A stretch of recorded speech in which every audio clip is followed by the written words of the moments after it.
ભરૂચ જિલ્લા local crime બ્રાન્ચની ટીમે અંકલેશ્વર જીઆઈડીસી પોલીસ સ્ટેશન વિસ્તારમાં આવેલી રાજપીપળા ચોકડી નજીકથી હ્યુન્ડાઈ ક્રેટા કારમાંથી વિદેશી દારૂના જથ્થા સાથે 2 આરોપીઓને ઝડપી પાડ્યા છે।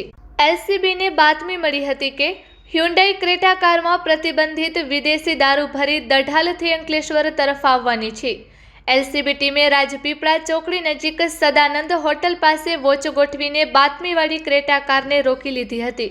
કારની તલાશી લેતા તેના આગળના ભાગે બોનેટમાંથી ભારતીય બનાવટના વિદેશી દારૂની કુલ 41 બોટલો મળી આવી હતી, જેની કિંમત ₹81,450 થાય છે। દારૂની હેરાફેરીમાં વપરાયેલી ક્રેટા કાર કિંમત ₹6 લાખ અને 2 મોબાઈલ ફોન સહિત કુલ ₹6,91,450નો મુદ્દામાલ જપ્ત કરવામાં આવ્યો છે।